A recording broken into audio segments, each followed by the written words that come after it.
we have Huntlee and Matt on how AXA recruits across 50 countries in a world of constant change. So if you could give them a big round of applause as they enter the stage, give it up for Huntlee and Matt. After you.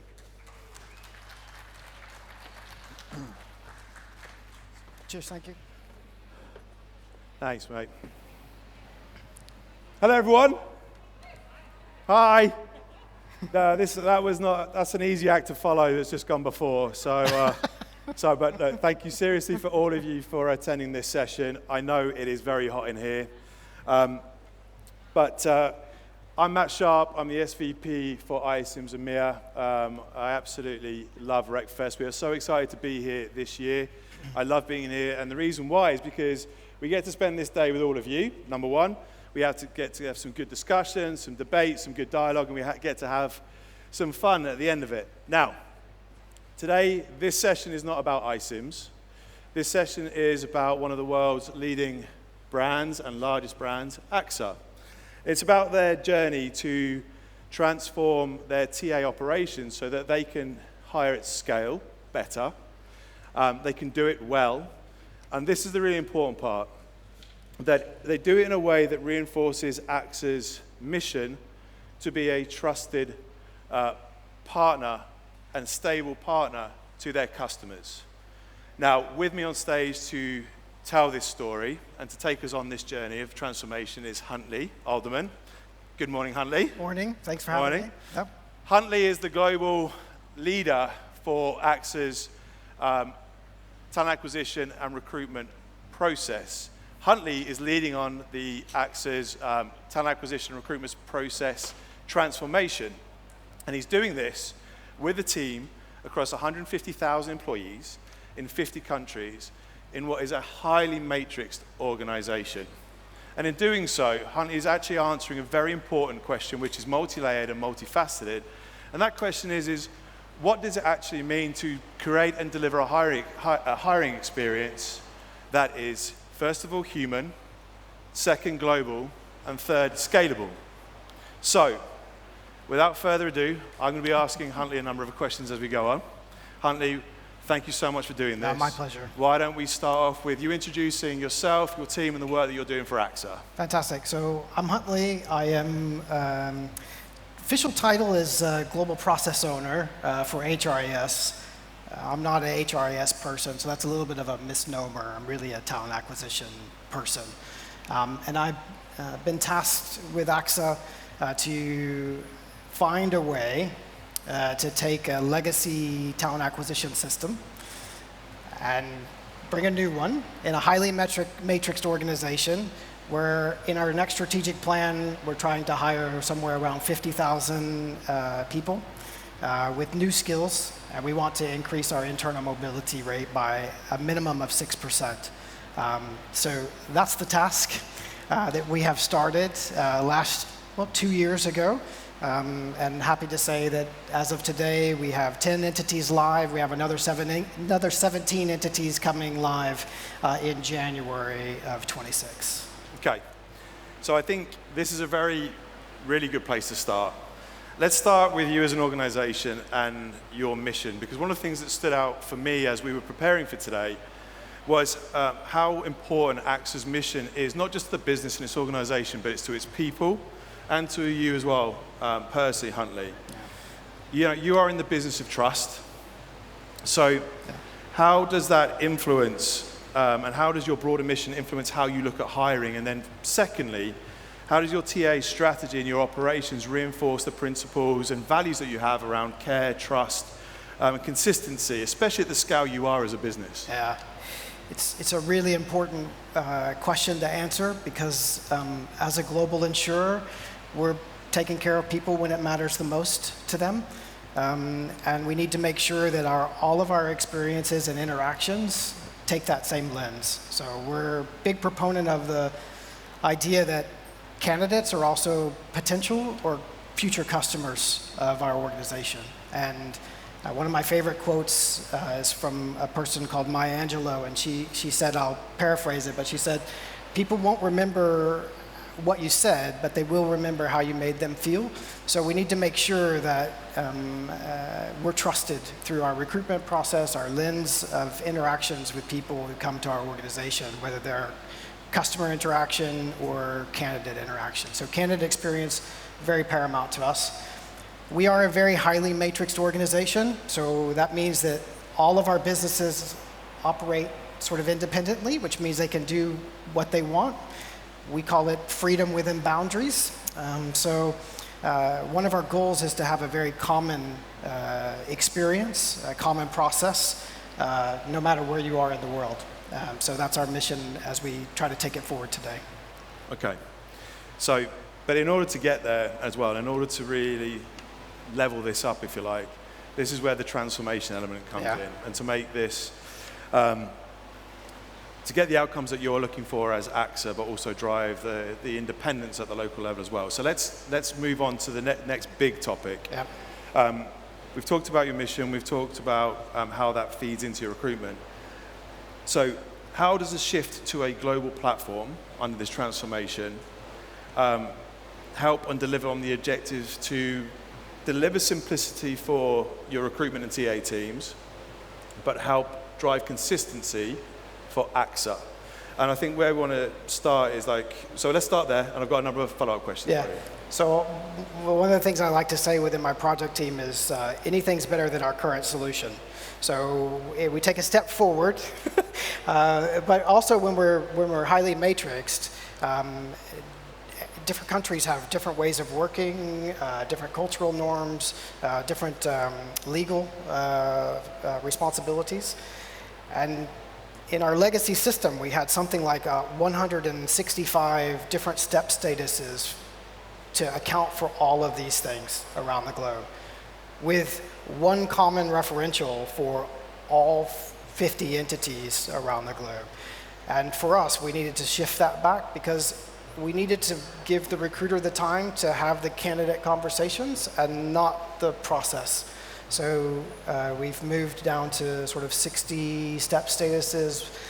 We had an ambition to go for an 80% core model, and some of my colleagues in the room know that the challenge that was in our project. But I'm happy to say we've been able to achieve a 95% core model, which means that candidate interaction may not be identical everywhere. We're not perfect, but at least it's consistent. And that's what we're striving for, is that consistency. It's a massive, massive change for our organization, for sure. Okay. We will come on to that point in just a second, because that's a very interesting point in terms of change and transformation. But let's just start with, very quickly, the principle of standardization. How is that helping you drive greater efficiency as far as the journey has gone so far in terms of your TM recruitment, without actually fully trying to centralize the TA and recruitment function in teams? Yeah, we don't want to do that at all. Actually, the beauty of our organization is it's decentralized, and so the power is at the entity, and it should be. But you would never buy a franchise of a large company and say, thanks for giving us the keys to the building, but we got it from here. It's not how it works. So we need to make sure that we're listening and building a strong governance model where the entities are pulling in. So it's not a top-down approach. It's the way we've come together as a team. And quite honestly, we have only two global metrics that we're monitoring: a reduction in time to fill and internal mobility hire rate. That's it. If the entities want to do more, they can do as much or as little as they want. But for us, it's that consistency and the reduction. We've early days, but in 6 months, we've seen a reduction in our time to hire over 20%, and our internal hire rate is, our benchmark was something like 30, and we're at 42% as of yesterday. So it's working. The standardization is working, but our building from the bottom up, and having a strong governance model and really ensuring that the entities have a voice in the say is super important, because we've never, ever, ever had a core model, ever. So this is something new to us, but everyone is super engaged in the process along the way. All right, so let's talk about the engagement, that side of things, because I think one of the benefits of being able to talk about something like this that is done at such scale in an organization such as AXA, which is so matrix, there's a key question. What is one thing that you can think of that you underestimated about how this shift would impact the recruiting and hiring teams on the ground? Yeah. I think I underestimated slightly how passionate the entity recruitment teams would be in fighting for what they do today. Yeah. And we have some really talented teams, but it's all very localized. So stripping that back, and so what we did before we even went to market for a provider is we brought the big entities together and we sat down and we said, if we have a process globally and an experience to candidates, to hiring managers and the like, what does it look like? And we built the high-level process before we did anything. And then we found a tool that could be able to enable that for us. Well, answer most of the questions. Nothing's perfect, we're not perfect, tools aren't perfect, but answer the most of the questions that we have available to us. And I underestimated how passionate people would be about keeping the things that they do today. But actually, what I've learned through this process in governance is actually, I've had some entities who were pilot entities who said, I challenged a lot to say, okay, that's the way you do it today, but do you have to do it that way tomorrow? And today, as we go through governance, they're the ones challenging me as I bring new topics to the table, as we have new entities coming on board and saying, actually, you challenged us from the beginning to think, is that the way we need to do it? And we need to continue to challenge ourselves. So I've seen this sort of full 180 from some of the entities, and it's really keeping us balanced and moving forward, which is a compliment to everyone, is to achieve our 95%. Okay, so there is a ton going on there. Yeah. A lot going on there. And I think one of the second point, which is a follow-on to this, transformation equals change. Yeah. Change, as we talked about, impacts people in so many different ways. I think one of the things for the audience, from your perspective, is how have you brought people through this journey? Are there any guiding principles that you established to make sure that you can bring people on and establish and deliver the outcomes you want, whilst respecting, like you've talked about, some of the nuances, the local perspectives on how to hire, recruit, and deliver TA? So our job is not to push the change at the entity. The entities are to accept and push the change. However, one of the things that's been very helpful to us along the way is the work that we did at the beginning in building an ideal process with all the entities involved. And it helped us to know where we're going to have pain points and where we're not going to have pain points.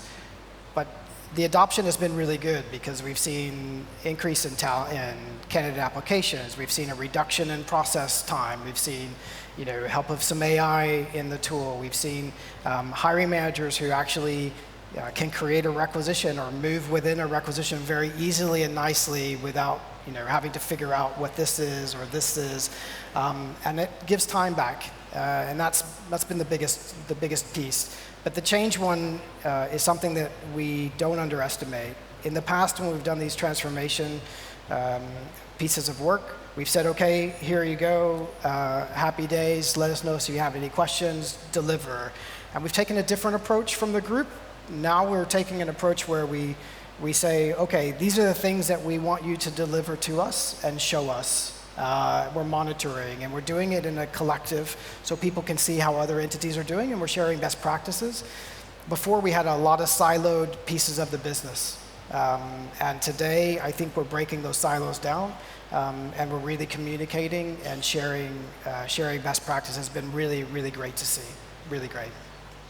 So, I think let's take that best practice and that point of best practice, because one of the things that really stood out for me, and if you wouldn't mind repeating the number as well, the statistic around internal mobility, this is a huge focus for AXA.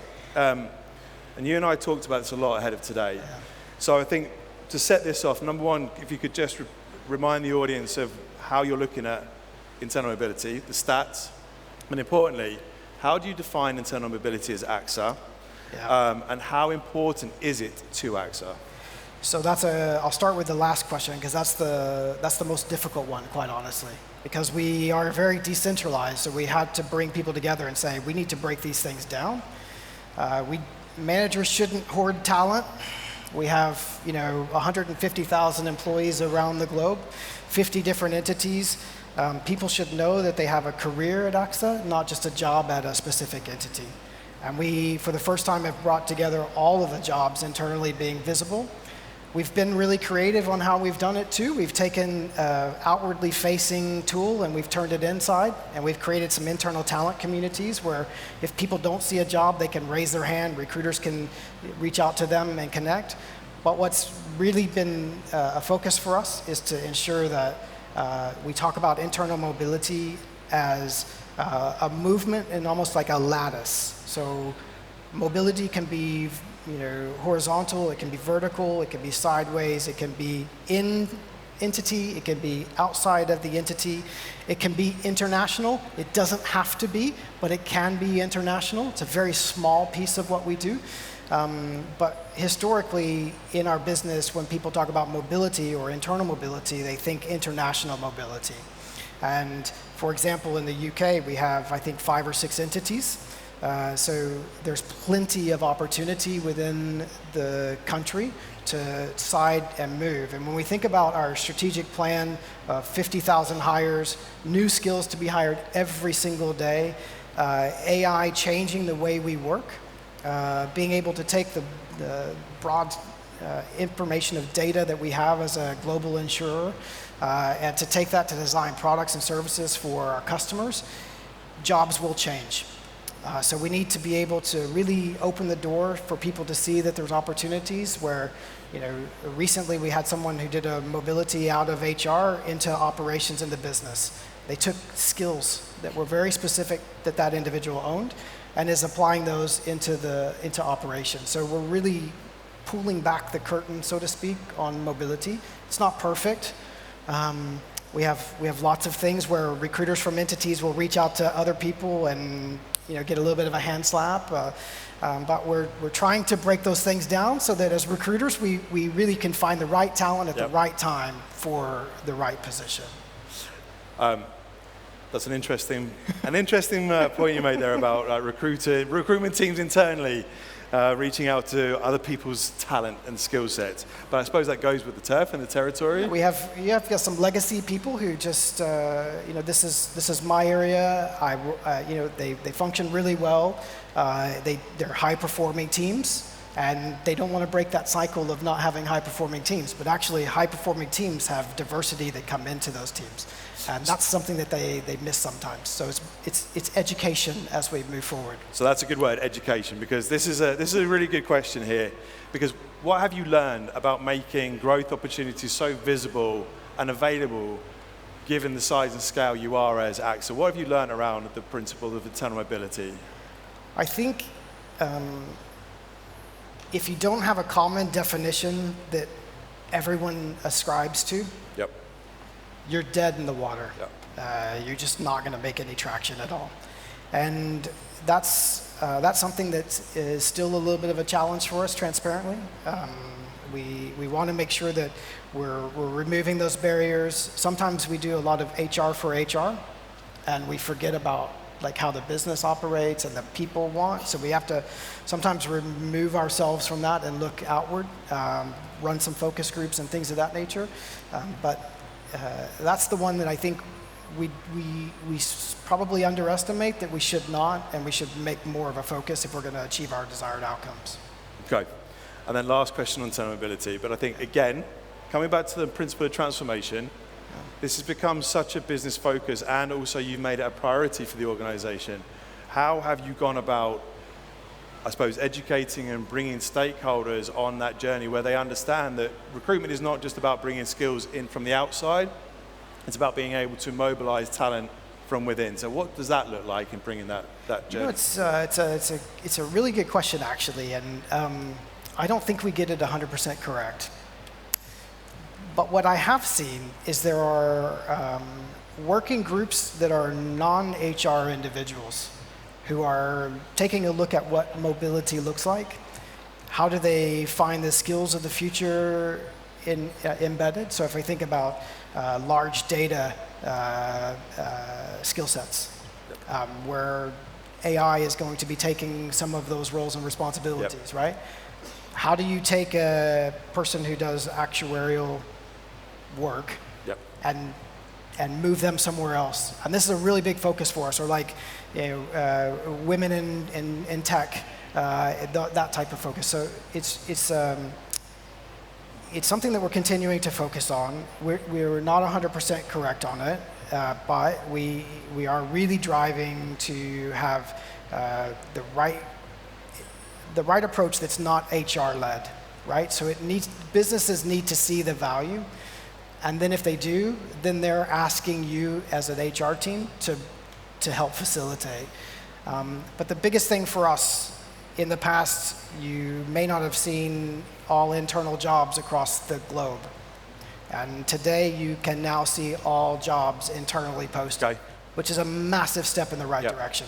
So before, in the UK, for example, there were 2 entities on one platform, 4 on another.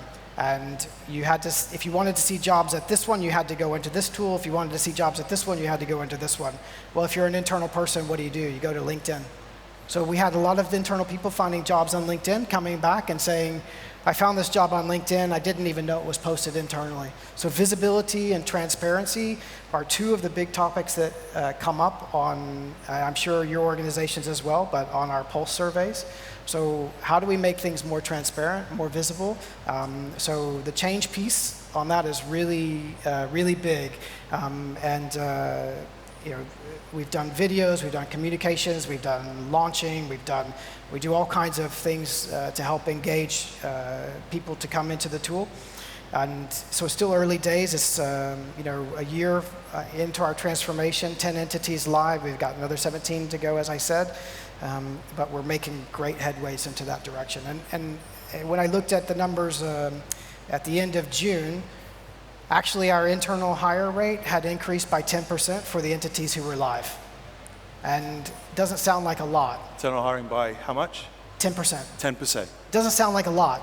But one of those entities in pilot is an Asian entity who historically just didn't have internal mobility. And now they do. They have a lot of visibility and people are finding jobs and applying to it. So that 10% uptick is really, really big. So, for the next question, spend a couple of minutes on this because there's one big question at the end that I think it'd be amazing to spend the most time on. So we've got 6 minutes left, around about.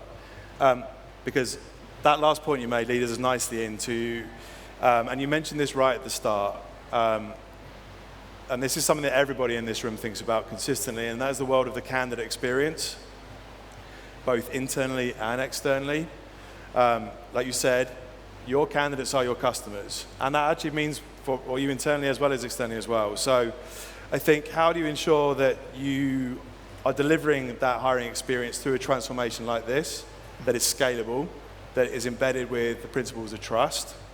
And secondly, how do you allow that to move into the world of internal mobility and your internal hiring to offer that similar or same or nuanced experience, because they are a different hiring group, so to speak? So one of the other things that we did is we created a recruiters community for all recruiters around the globe. And we run a recruiter community call once a quarter. And we just did one this week, and we had 80 recruiters in European time zone joining. And we record the sessions, and we talk about best practice, we share best practice. But getting the internal people to apply to jobs, to see jobs, to be able to work with our talent teams, to reach out to people internally is something that has to go through the change journey for us, really. Yep. But we're also helped by some AI in that, and what that enables us to do is to spend more time back on the candidate. Yep.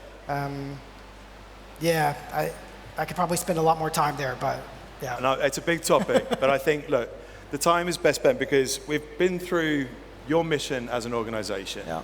how that is a consistent and a non-negotiable in terms of how you look at this transformation for you as AXA and what it means to your customers. We've had a look at how you're transforming from a platform perspective, and we've then touched upon what that means to look at the mobilization of skills and talent, and then also very briefly touch on the world of the candidate experience. Yeah.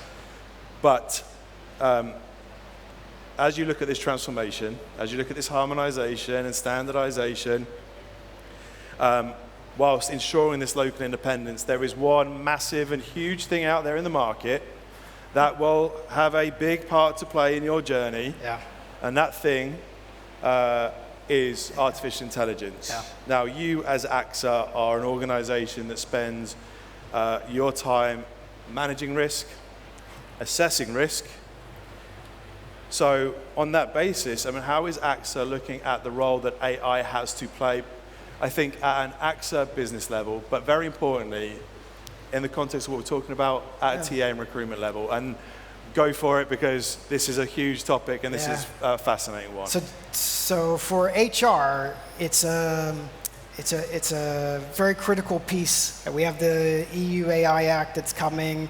It's something that we need to really pay attention to. So we're not jumping with both feet into the generative AI world. We do use it. We're using some internal tools for Copilot, and we've attached those into the tools that we have, so we can help with job advert writing, communications to candidates, those types of things.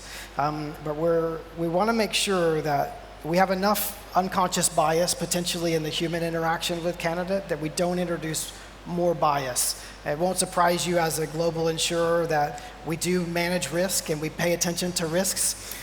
So our security and data privacy teams are very, very involved in the conversations that we have for generative AI. So I think there are more and more products coming online.